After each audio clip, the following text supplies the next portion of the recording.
মিনাশ শাইতানির রাজিম। বিসমিল্লাহির রহমানির রহিম। ওয়ামা আরসালনাকা ইল্লা রাহমাতাল লিল আলামিন। সাদাকাল্লাহুল আযীম। সম্মানিত উপস্থিতি, এই আয়াতের অর্থ হলো যে আল্লাহ পাক রব্বুল আলামিন আমাদের বিশ্বনবী মুহাম্মদ সাল্লাল্লাহু আলাইহি ওয়াসাল্লামকে শেষ নবী হিসেবে, রহমতের নবী হিসেবে দুনিয়াতে পাঠাইছেন। উনি আমাদের জন্য রহমত। ওনাকে যদি না পাঠাইতেন তাহলে আমরাও আসতে পারতাম না। কথা ঠিক কিনা? ওই নবীকে নিয়ে যদি কেউ কটূক্তি করে তাহলে আমরা তাদেরকে ছাড় দিব না ইনশাআল্লাহ।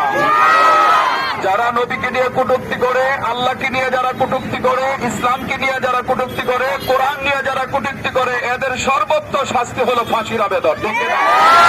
এই জন্য আমরা যারা এখানে একত্রিত হয়েছি, আমাদের একটাই দাবি, আমরা আমাদের জীবনের চাইতে আমার নবীদেরকে বেশি ভালোবাসি। ঠিক কিনা?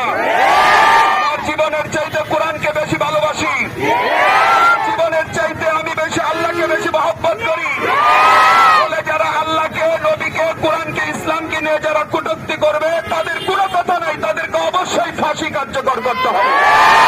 এই জন্য আমাদের দাবি আমাদের নিজস্ব কোনো দাবি না, আমাদের দাবি শুধু নবীকে নিয়ে, আল্লাহকে নিয়ে, রাসূলকে নিয়ে। তা আমরা চাই সকলে যারা নবীর বিরোধিতা করে তাদের ফাঁসির কাজটা ঝুলাইতে হবে।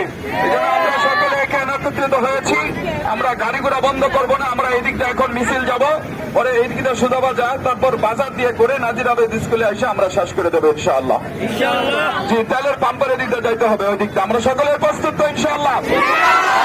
যে ব্যানারটা আগে যাবে, তারপর পিছনে জনগণ সবাই থাকবে ইনশাআল্লাহ। ঠিক আছে?